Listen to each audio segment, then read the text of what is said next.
Premier conseil des ministres du gouvernement Django Sissoko, c'était ce matin à Koulouba. Occasion pour le président de la République de rappeler que même si l'équipe a été remaniée, les missions, elles, restent intactes. La relance de la coopération technique et financière entre le Mali et ses partenaires, le sujet était à l'ordre du jour ce matin ici à Bamako, lors de la réunion conjointe entre l'État malien et ses partenaires. Le trophée de la 8e édition de la Coupe d'Afrique militaire 2012 est à Bamako. Le président de la République par intérim vient d'accueillir à l'instant l'équipe de l'USFAS au stade de Modibo Keïta des retours d'Abidjan. Voilà pour les titres. Mesdames, Messieurs, bonsoir et bienvenue. Je vous le disais dans les titres, premier conseil des ministres du gouvernement Django Sissoko, c'était ce matin à Koulouba sous la présidence du président de la République par intérim, John Kounda Traoré. Le président donc a saisi cette occasion pour rappeler que la mission reste la même, libérer urgemment les régions occupées et organiser des élections libres. Pour relever ces défis, le président de la République invite la nouvelle équipe à l'unité. Reportage Ibrahima Traoré. Palais de Koulouba, la nouvelle équipe gouvernementale prend place sous les lustres de la salle du Conseil pour sa toute première réunion. Le président de la République par intérim ouvre la séance et annonce que les deux défis à relever restent les mêmes. Au boulot maintenant pour récupérer rapidement les régions occupées et organiser des élections crédibles. Un travail urgent qui impose l'unité et la solidarité. Être membre du gouvernement du Mali aujourd'hui relève véritablement du sacerdoce. Ce ne sont que des problèmes à résoudre, que des responsabilités et du travail. Et la seule satisfaction que vous en tirerez, c'est de pouvoir dire un jour, j'ai participé au plus haut niveau à la libération de mon pays.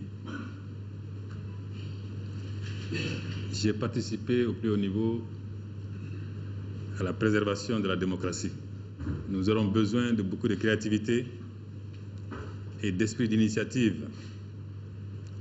Mais nous aurons besoin surtout d'être unis et solidaires, de former une équipe, une véritable équipe, si nous voulons gagner.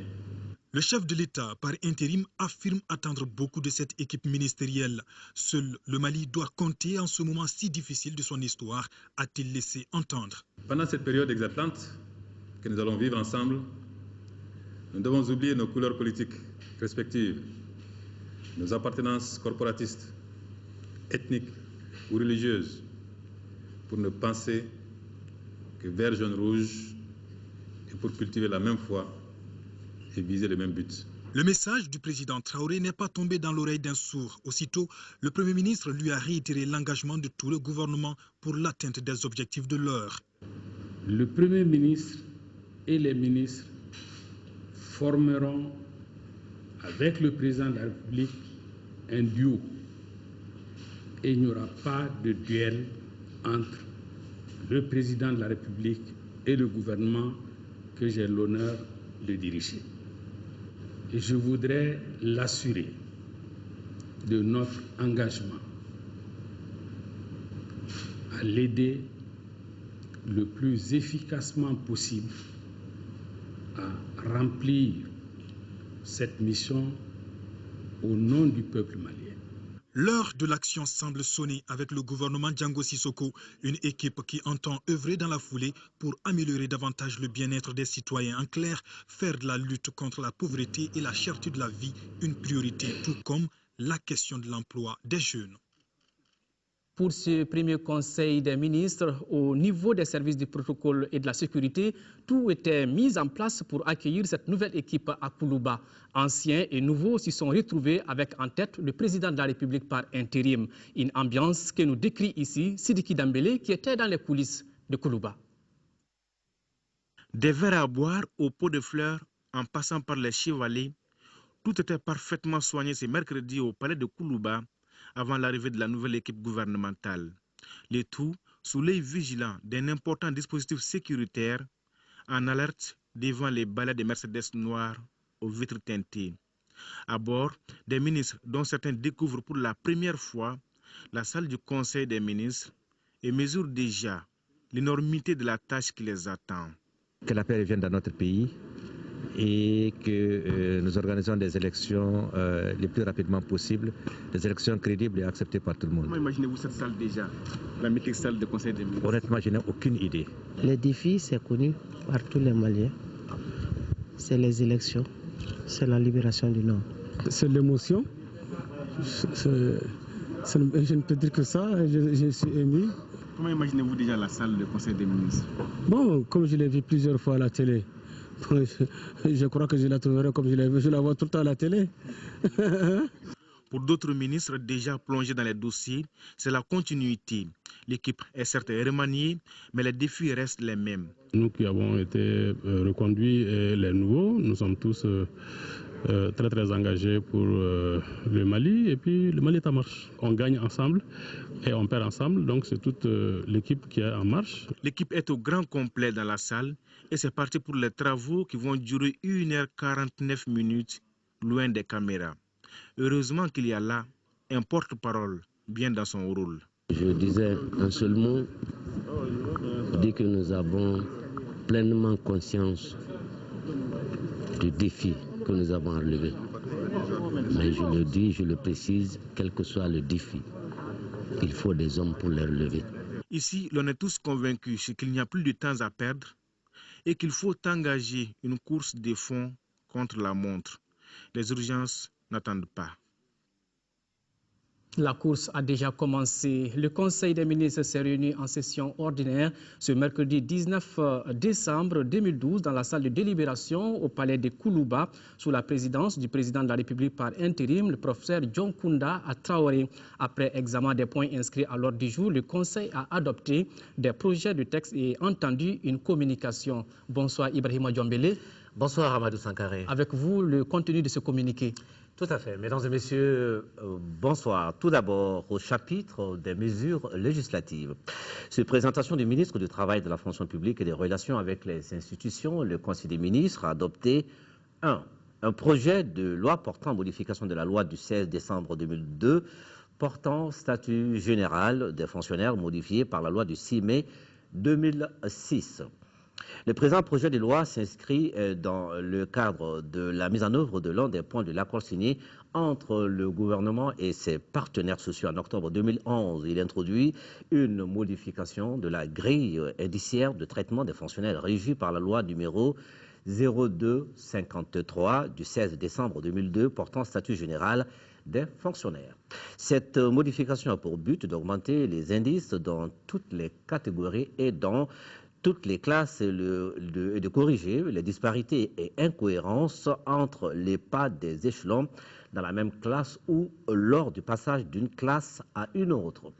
Avec la nouvelle grille, l'indice plancher passe de 351 à 360 pour la catégorie A, 244 à 250 pour la catégorie B2, de 215 à 220 pour la catégorie B1, et de 151 à 155 pour la catégorie C. Les indices plafonds passent respectivement à 920 points pour la catégorie A, 677 pour la catégorie B2, 600 pour la catégorie B1 et 540 pour la catégorie C2.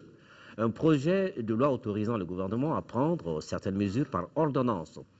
Par ce projet de loi, le gouvernement, conformément à la Constitution, demande à l'Assemblée nationale l'autorisation de prendre par ordonnance certaines mesures durant la période comprise entre la clôture de la session ordinaire d'octobre ouverte le 1er octobre 2012 et l'ouverture de la session d'avril 2013. Cette autorisation vise à permettre au gouvernement de poursuivre l'exécution de son programme de travail dans les domaines de la création, de l'organisation et du contrôle des services et organismes du personnel et des traités et accords internationaux. Au chapitre des communications, au titre du ministère de l'Agriculture, le Conseil des ministres a examiné une communication relative à la tenue de la 9e session du Conseil national de la sécurité alimentaire. La 9e session du Conseil national de la sécurité alimentaire s'est tenue le 20 novembre 2012, ici à Bamako, sous la présidence du Premier ministre, chef du gouvernement. Au cours de cette session, le Conseil a examiné notamment l'état d'exécution du plan d'action d'urgence à l'issue de la campagne agricole 2011-2012, la gestion de la crise humanitaire, la contribution des partenaires techniques et financiers, le dispositif de prévention et de gestion de la sécurité alimentaire et l'état des lieux. Il ressort de l'analyse de ces différents points que d'énormes efforts ont été consentis par le gouvernement en vue de minimiser les conséquences de la mauvaise campagne agricole 2011-2012 et de la situation humanitaire au nord du pays à travers des distributions alimentaires gratuites dans les zones vulnérables. Ces efforts ont été fortement appuyés par les partenaires techniques et financiers. Au terme de la session, le Conseil national de la sécurité alimentaire a lancé un appel aux partenaires pour l'aboutissement du processus de formulation de programmes majeurs en vue d'assurer la sécurité alimentaire durable, notamment pour les couches et les zones les plus vulnérables.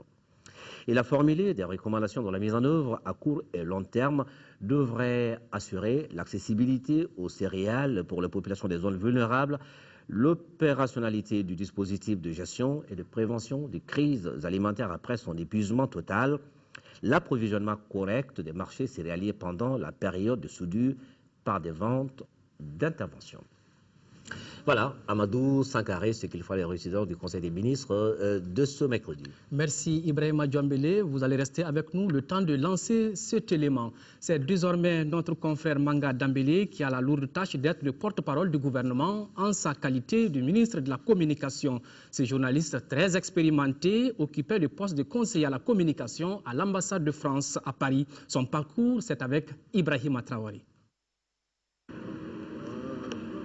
Son séjour en France ne semble rien changer en lui. Il garde toujours sa courtoisie, son dynamisme ou encore sa vivacité. Désormais, on ne l'appelle plus Manga tout court, mais plutôt Monsieur le ministre. Oui, Manga Dambélé est le nouveau porte-parole du gouvernement en sa qualité de ministre de la Communication. Il retrouve ainsi la grande famille de la communication après avoir passé 1 an à l'ambassade du Mali à Paris comme conseiller. Son riche palmarès a commencé au niveau de la presse écrite, notamment à Kori Magazine, à l'hebdomadaire L'Opinion et au journal Le Miroir. C'est en 1993 qu'il a fait ses premiers pas à l'ORTM. Il fut rédacteur en chef du journal télévisé avant d'être le directeur de la télévision nationale de 2004 à 2011. La carrière professionnelle du nouveau ministre de la Communication est ponctuée d'apprentissage et de stages de perfectionnement. On note un cycle de formation en journalisme électronique à Ouagadougou et plusieurs stages à l'INA de Paris. Manga Dambélé est titulaire d'un diplôme supérieur en journalisme obtenu au Centre d'études des sciences et techniques de l'information, le CESTI de Dakar. Il est détenteur aussi d'une maîtrise en psychopédagogie de l'École normale supérieure de Bamako. Le nouveau porte-parole du gouvernement, âgé aujourd'hui de 54 ans, a déjà retrouvé ses nouveaux collègues, toujours avec la même passion du service public. Série d'audiences, le président de la République par intérim a reçu cet après-midi en audience le ministre burkinabé des Affaires étrangères, Djibril Bassolé, et le professeur Dioncounda Traoré ont échangé sur les derniers développements de la situation politique et sécuritaire dans notre pays. Le Burkina Faso, médiateur dans la crise malienne, espère que la nomination du nouveau Premier ministre permettra de stabiliser les institutions de la République. Auparavant, le chef de l'État avait reçu le directeur division Afrique 2 du département des affaires politiques des Nations Unies. Le compte-rendu des 2 audiences, c'est avec Bourama Traoré. C'est une double audience avec un dénominateur commun, la crise malienne. D'abord avec le directeur division Afrique 2 du département des affaires politiques des Nations Unies. João Bernardo Oana est venu échanger avec le président de la République par intérim sur l'adoption très prochaine d'une résolution au Conseil de sécurité de l'ONU autorisant le déploiement de nos forces étrangères dans notre pays. Un texte en cours de finalisation, assure-t-on. Que je sache, les membres du Conseil de sécurité, les pays membres du Conseil de sécurité sont en train de finaliser les discussions autour de cette résolution. Comme tout le monde, j'espère que cette résolution va venir très tôt et que nous pourrons, après la résolution, continuer sur le travail que nous sommes en train de mener, de nous adresser à la crise malienne. Crise malienne au centre également de cette audience entre le chef de l'État et le ministre burkinabé des Affaires étrangères. Les 2 personnalités ont fait le point des derniers développements de la situation politique dans notre pays. Le Burkina Faso, médiateur dans la crise malienne, se réjouit de la nomination de Django Sissoko au poste du Premier ministre. La nomination du Premier ministre va ouvrir une ère de stabilité institutionnelle. Naturellement, nous avons connu l'accord cadre qui a été signé entre le CNRDRE à l'époque et la CEDEAO et qui avait pour objectif de ramener les institutions de la République, de rétablir la constitution du Mali. Ceci a été fait. Nous pensons qu'aujourd'hui, cet accord cadre a produit ses effets positifs. Les institutions sont à présent normalisées. Nous souhaitons que la Constitution prévale en toutes choses et que le fonctionnement des institutions soit le plus régulier possible. Une nécessité aujourd'hui car ce n'est pas dans l'instabilité institutionnelle que le Mali peut réussir la reconquête des territoires du Nord sous l'occupation des groupes armés. Le président de l'Assemblée nationale par intérim, Younousi Touré, a reçu en audience ce matin une délégation de parlementaires français. Au cours de cette audience, il a été notamment question de la situation des régions du nord du Mali et des prises de contact que les parlementaires français ont menées pour mieux appréhender la question. Nous écoutons Pierre Lelouch de la Commission des Affaires étrangères de l'Assemblée nationale française. Il est au micro de Mahamadou Doumbia. Nous sommes une mission d'évaluation de la Commission des Affaires étrangères sur la situation au Sahel.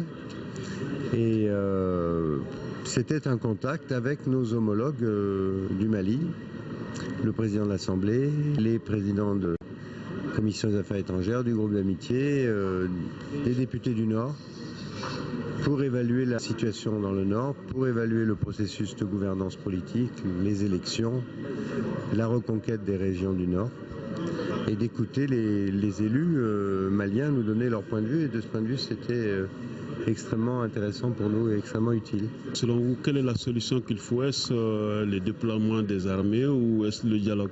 Je nous laisserai le temps de mener le travail d'évaluation, de discussion avec les Maliens notamment, puis ensuite on arrivera à des conclusions. Mais aujourd'hui c'est un tout petit peu prématuré à ce stade. La conclusion de cette audience, c'est en tout cas nos collègues maliens sont très clairs sur l'idée qu'il faut consolider le système de transition politique qui existe aujourd'hui au Mali, mais qu'il ne peut pas y avoir de mise en place d'élections définitives tant que l'intégrité territoriale du Mali n'a pas été recouvrée et que tous les Maliens ne puissent pas voter, ce que nous-mêmes nous pouvons parfaitement comprendre. Cérémonie de passation de service ce matin au ministère de l'Élevage et de la Pêche entre le nouveau ministre de ce département, Diané et Mariam Kone, et son prédécesseur, Makan Aliou Tunkara. Activité similaire au ministère des Maliens de l'Extérieur et de l'Intégration africaine entre Traoré, Rokia Gukine et le nouveau ministre, Maître Demba Traoré. Le Mali a enregistré en 2012 un manque à gagner de 600 milliards de francs CFA suite aux conséquences des crises qu'il traverse. C'est pourquoi la relance rapide de la coopération technique et financière est le souci majeur du gouvernement de transition pour améliorer les conditions de vie des populations. Tels sont les propos du ministre de l'Économie, des Finances et du Budget à l'ouverture de la réunion conjointe entre le gouvernement du Mali et ses partenaires. Le compte rendu, c'est avec Abdraman Maïga.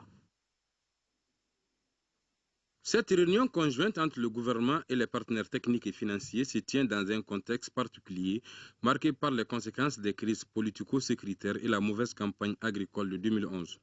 Cette année 2012 est considérée comme une année difficile, illustrée par l'occupation des régions nord du Mali, la suspension de la coopération technique et financière de certains partenaires suite aux événements du 22 mars dernier.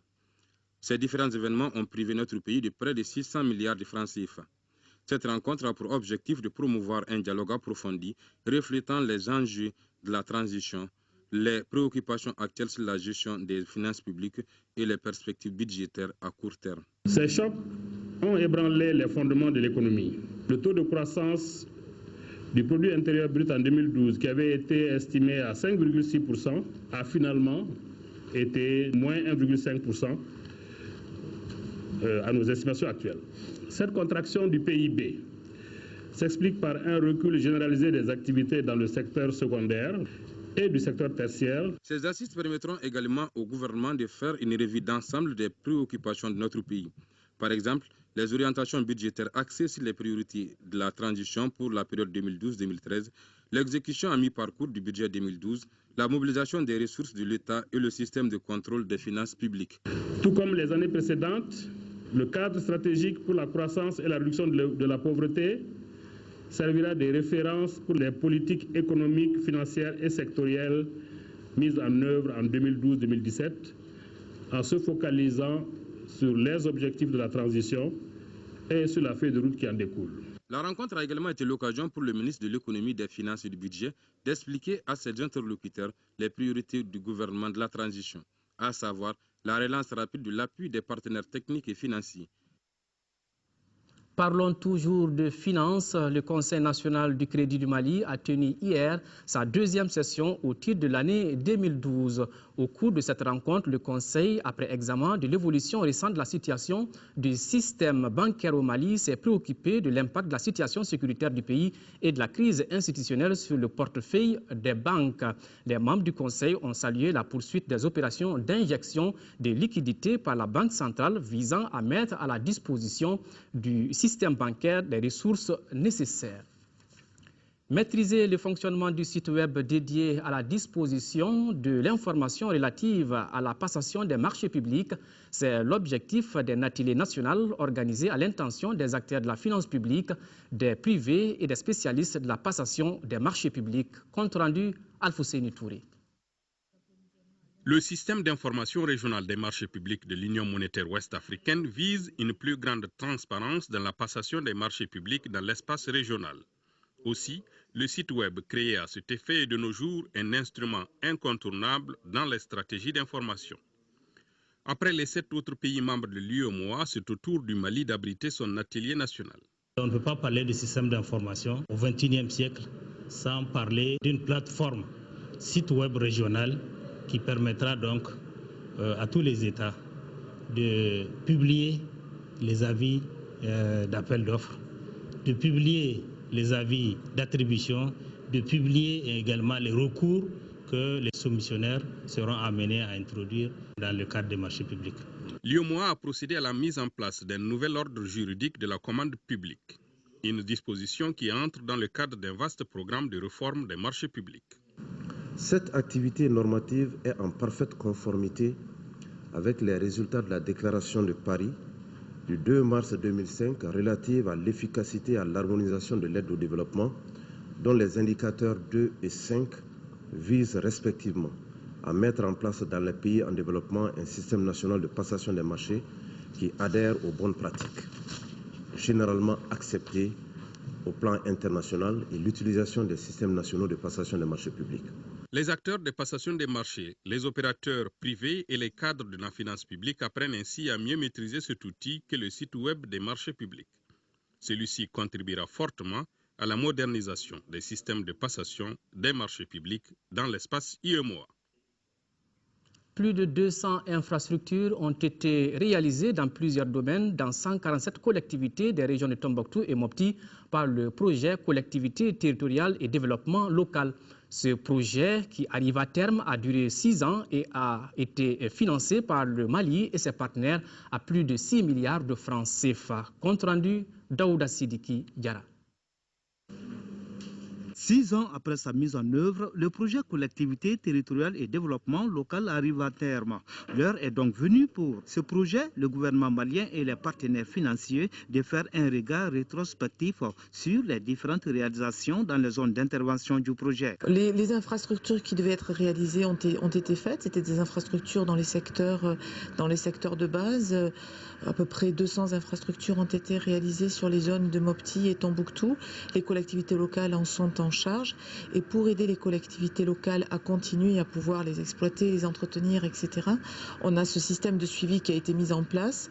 On a appuyé la DNCT, la Direction générale des collectivités territoriales, à le mettre en place. Et la Direction générale va donc continuer à suivre les collectivités et à les aider pour appuyer leurs capacités. Financé à plus de 6 milliards de francs CFA, ce projet a visé de façon durable l'amélioration de la gouvernance locale et les les conditions de vie des populations dans les régions de Mopti et Tombouctou. Malgré la crise qui traverse notre pays, d'importants résultats ont été atteints, a fait remarquer la directrice de la coopération multilatérale. Je tiens particulièrement à féliciter l'équipe du projet pour le bilan très positif obtenu. Comment ne pas remercier nos partenaires techniques et financiers qui ont bien voulu accompagner le gouvernement du Mali dans ses efforts de développement à travers le financement de ce projet. Aussi, voudrais-je saisir cette occasion pour solliciter encore une fois votre accord en vue de boucler les investissements en cours ainsi que l'accompagnement des communes pilotes pour la mise en œuvre des actions prioritaires des plans d'action du SAFIC.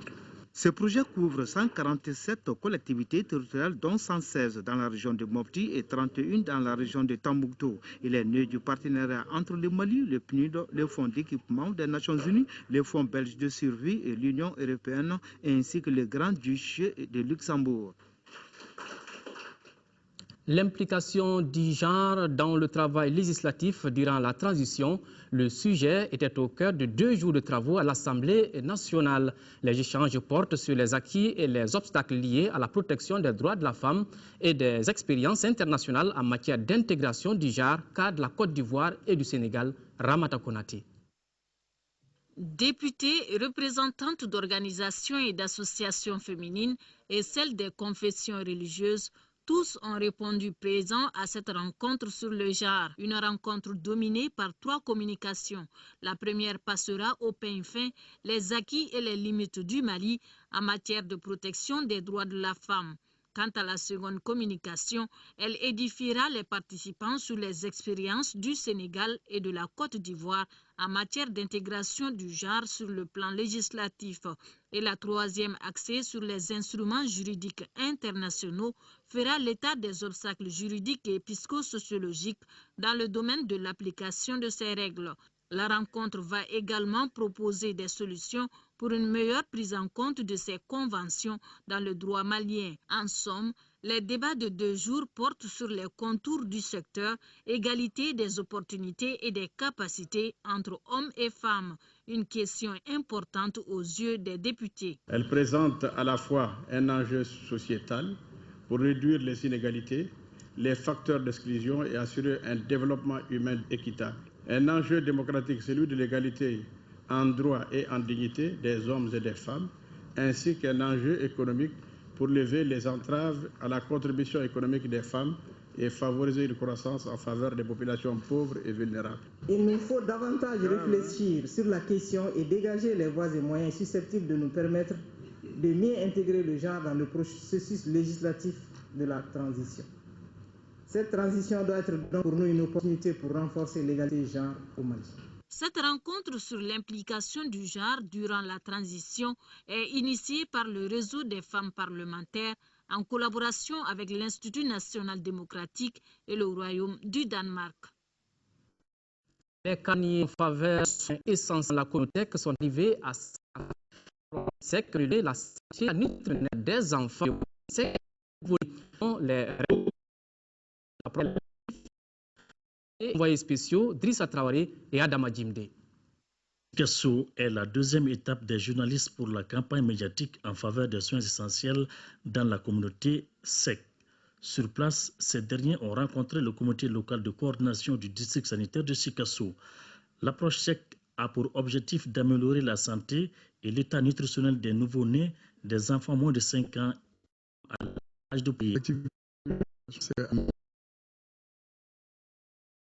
De travailler un programme de formation de ces ASC qui est présentement en cours. Ici, la dynamique partenariale est remarquable avec l'intervention des structures telles que l'UNICEF, Save the Children, Athènes Plus, Médecins sans frontières ou encore la Croix-Rouge. L'information en matière de SEC est relayée sur les radios de proximité pour toucher le maximum de cibles. Il s'agira pour nous de véhiculer le bon message et les avantages que présente le mécanisme pour les populations. Et cela doit figurer en bonne place dans le rôle de chaque homme et femme de radio pour une meilleure sensibilisation des populations, pour un changement de comportement, pour la promotion de la santé des populations de nos communautés. Par ailleurs, les 325 agents de santé communautaire fonctionnant de la 3e région suivent périodiquement des sessions de formation de mise à niveau. Le ministre de l'Administration territoriale, de la décentralisation et de l'aménagement du territoire, sur la base de la délibération de la Commission nationale d'observation de la Lune chargée de la fixation des dates officielles des fêtes musulmanes et du début du mois de Ramadan, a l'honneur d'informer la communauté musulmane que le mois lunaire Safar a débuté au Mali le samedi 15 décembre 2012. À l'intérieur du pays, en 4e région, plus d'1 milliard de francs CFA, c'est le budget 2013 de l'hôpital régional Niamakoro-Famba de Ségou. Ce budget qui a été soumis hier aux administrateurs de la 11e session du conseil d'administration de l'hôpital s'inscrit dans le cadre du renforcement de l'amélioration des compétences au titre de l'année 2013. Outre le budget, les administrateurs ont examiné les activités 2012. Compte rendu Kandesila. Comme tous les secteurs d'activité, l'hôpital Niamakoro-Famba de Ségou n'a pas été épargné par le contexte de crise que connaît notre pays. Qu'à cela ne tienne, le rapport d'activité 2012 de l'infrastructure sanitaire présenté aux administrateurs de la 11e session ordinaire de son conseil d'administration fait ressortir un taux global de réalisation de 79,47% dans les différentes prestations. Les missions assignées à l'établissement ont été assurées à hauteur du souhait. Cependant, j'aimerais toujours inviter la direction générale et l'ensemble du personnel à rester soudés, concentrés sur l'essentiel et dévoués pour l'accomplissement des missions assignées à l'hôpital. Au titre de 2013, le budget soumis à la session se chiffre à un peu plus d'1,2 milliard de francs CFA. Les grandes orientations du budget 2013, c'est continuer la motivation, la prise en charge du personnel dans le cadre de son maintien. Deuxième grande ligne, c'est d'assurer le fonctionnement optimal des différents services. Troisième ligne, c'est d'améliorer les infrastructures de l'hôpital. Et quatrième ligne, c'est continuer à soutenir les démunis et les indigents de l'hôpital. Les administrateurs ont également examiné le procès-verbal de la 10e session et le point d'exécution des recommandations et du budget 2012. Nous sommes dans le domaine de la santé, nous y restons. Halte à la tuberculose, démon vivant, c'est le thème de la journée mondiale de lutte contre cette maladie. Occasion pour les responsables de la santé et de ses partenaires d'échanger avec les hommes de médias sur la maladie. Compte rendu, Agibou Kouloubadi. Au Mali, l'incidence tuberculose a été estimée à 68 cas pour 100 000 habitants. 13 cas de tuberculose confondus ont été notifiés en 2011 contre 5 299 en 2010. La stratégie halte à la tuberculose de l'OMS, dont la mise en œuvre est recommandée par tous les pays et partenaires, vise à réduire de manière drastique la tuberculose, moyennant des actions publiques et privées au niveau national et local. Ce thème vise à attirer l'attention sur l'impérieuse nécessité d'accélérer les actions en vue de garantir que les enfants d'aujourd'hui et de demain vivent et grandissent dans un monde où personne ne meurt de tuberculose. L'objet de cette conférence de presse est de donner d'amples informations aux hommes de médias sur la vie du programme de lutte contre la tuberculose. Elle aura permis aux hommes de médias de passer en revue les activités de lutte anti-tuberculeuse au Mali. Votre rôle est prépondérant dans la lutte contre la tuberculose. Je vous rappelle un de nos grands qui disait que la tuberculose est à 20% médecine et 80% organisation. Et dans ces 80% organisation, l'information, l'éducation, la sensibilisation représentent 60%. Au regard du coût élevé du traitement de la tuberculose, mais aussi la durée du traitement, le gouvernement malien a décrété la gratuité de la prise en charge au niveau de toutes les formations sanitaires, depuis le niveau centre de santé communautaire jusqu'au niveau des hôpitaux, en passant bien sûr par le centre de santé du district. Il faut rappeler que le lancement officiel de la journée mondiale de lutte contre la tuberculose aura lieu ce jeudi à Bamako. Le concours des meilleures émissions radio et articles de presse a connu son épilogue cet après-midi à l'espace Bouna.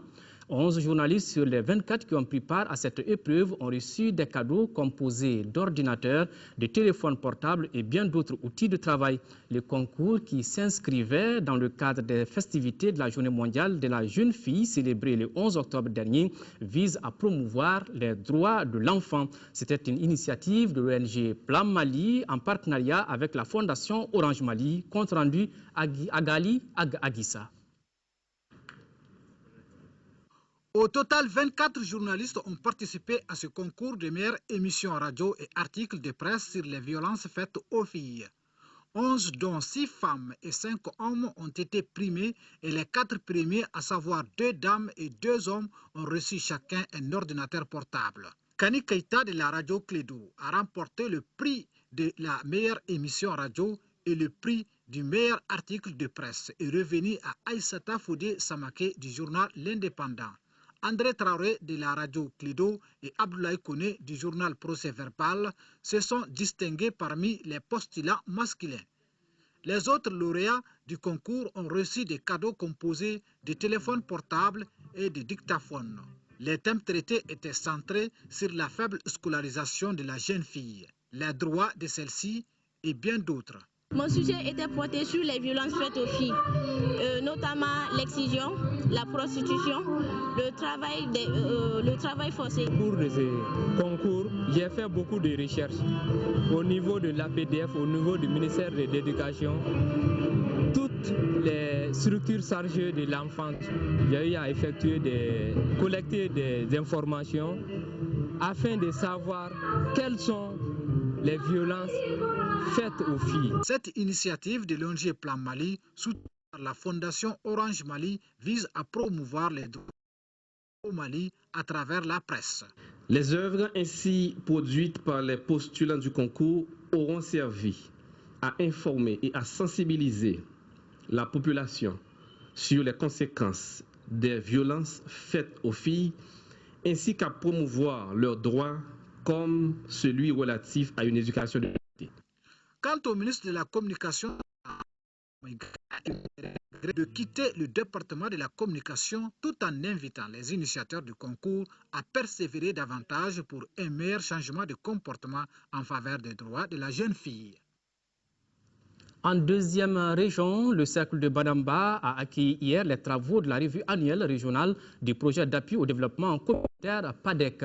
Au cours de la rencontre, les acteurs ont partagé le bilan des activités 2012 et les perspectives pour 2013.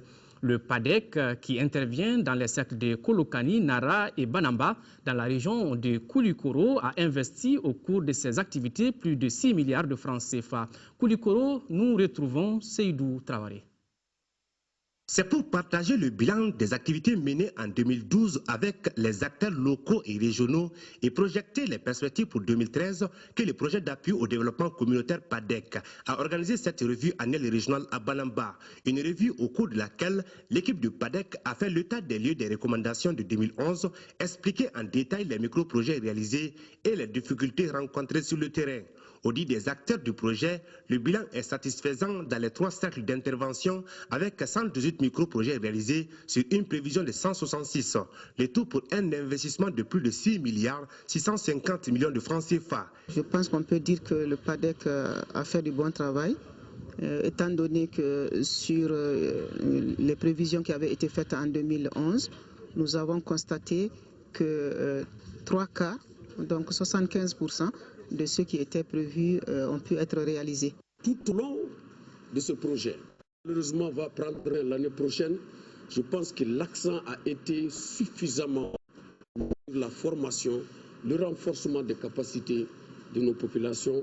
Il faut remercier le projet et ses acteurs ici présents. Aussi, en félicitant l'équipe du PADEC, le chef de l'exécutif régional a engagé les services techniques de l'État à la bonne exécution des 3 recommandations retenues, à savoir la prise en compte de la situation des 16 banques de Djigya-Souba, de demander aux services techniques d'améliorer les prestations avec le PADEC et accélérer la recherche de solutions à la grande crise que traverse le réseau d'épargne Djigya-Souba, quand on sait que le PADEC a été prolongé jusqu'en décembre 2013. La loi d'orientation agricole et ses textes d'application sont au centre des rencontres organisées par l'Association des organisations professionnelles paysannes AOPP. L'objectif est d'expliquer le contenu de ces textes de loi aux agriculteurs. La rencontre regroupe les organisations paysannes et les responsables de l'AOPP, Moussa Fani. Pour qu'une loi soit bien appliquée, il faut que les différents acteurs concernés se l'approprient. C'est en substance l'objet de cette rencontre. Une rencontre organisée par l'Association des organisations professionnelles paysannes AOPP. Il s'agira au cours des échanges d'approfondir les connaissances des participants pour une meilleure utilisation des textes en question.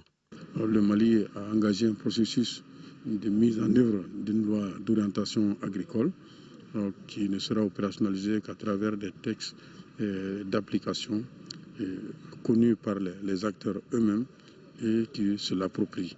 Donc l'AOPP a alors décidé, avec l'appui de la coopération suisse, de partager les documents qui sont aujourd'hui adoptés. La loi d'orientation agricole se veut un outil opérationnel pour booster le secteur agricole. On se retrouve autour d'un sujet très important, c'est-à-dire la diffusion des textes d'application de la loi d'orientation agricole. Comme vous savez, notre pays a adopté cet instrument juridique pour promouvoir le développement agricole, en un mot pour moderniser l'agriculture dans notre pays. Nous avons pu élaborer un certain nombre de textes qui concourent à l'amélioration de la gouvernance des filières agricoles, à la promotion de nos produits agricoles, à leur valorisation, la qualité et surtout l'augmentation de la production et de la productivité. Rappelons que le Mali a adopté cette loi d'orientation agricole depuis 2006 pour le bien-être des agriculteurs. Sport, football, on vous l'annonçait dans les titres. L'USFAS, vainqueur de la Coupe d'Afrique militaire de football dimanche dernier à Abidjan et à Bamako. Donc, l'équipe militaire a été accueillie au stade Modibo Keïta avec tous les honneurs par le président de la République par intérim, John Kounda Traoré, suivant l'ambiance d'arrivée avec Isaac Tchenou. C'est un président de la République par intérim heureux avec à ses côtés plusieurs membres du gouvernement et des responsables du sport malien qui a reçu la Coupe d'Afrique militaire de football. Un trophée remporté en Côte d'Ivoire par l'Union sportive des forces armées de sécurité qui a exécuté avec réussite les instructions de ramener au pays cette coupe qu'elle avait manquée en 2004 ici à Bamako. Pour atteindre cet objectif, il a fallu beaucoup de courage, de la combativité, d'esprit de civisme et de la solidarité. Des valeurs dont l'armée a besoin pour la reconquête du Nord.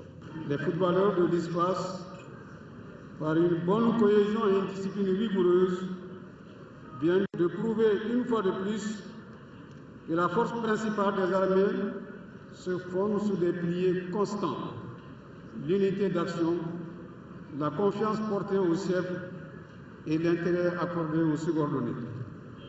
J'invite l'ensemble des personnels des forces armées et de sécurité à s'inspirer de ce bel exemple d'engagement, surtout en cette phase particulièrement critique de l'histoire de notre pays. Que tous retiennent en permanence que l'engagement individuel contribue toujours à la victoire collective. Par ailleurs, j'engage les chefs militaires, à quelque niveau qu'ils soient, à mobiliser toutes les ressources disponibles pour mener les hommes à la victoire finale. Je reste persuadé que cette éclatante victoire de l'USFAS est le signe précurseur de la libération prochaine par toute l'armée malienne cette fois, de nos régions aujourd'hui occupées et soumises à toutes les humiliations. Cette victoire est pleine de symboles selon le président de la République par intérim qui n'a pas caché sa satisfaction. John Kounda Traoré invite tous les Maliens à s'inspirer de l'exemple des footballeurs militaires. L'USFAS vient de nous administrer que lorsqu'on joue en équipe, on gagne toujours.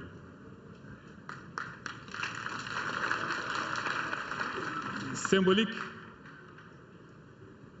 parce que je considère pour ma part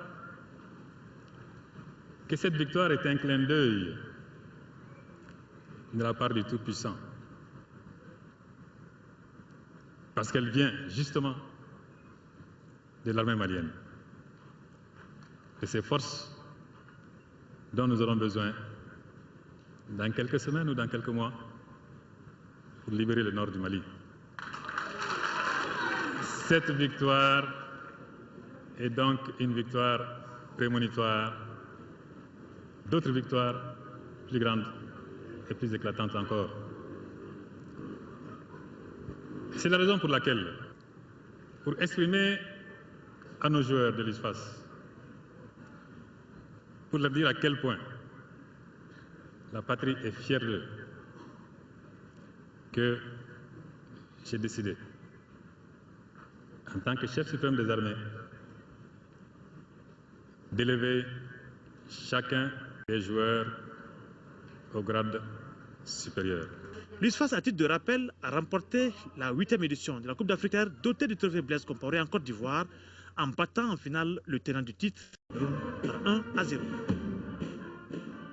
Voilà, c'est sur l'ISFAS que prend fin cette édition. Merci de l'avoir suivi. Demain, 10h-13h, Aïssata Ibrahim Maïga. À 20h, vous serez avec Ndeye Sissoko pour la grande édition du soir. Mais avant, à 18h, merci une fois de plus d'avoir suivi cette édition. On n'oublie pas nos compatriotes des régions vivant sous occupation. Au revoir et bonne nuit.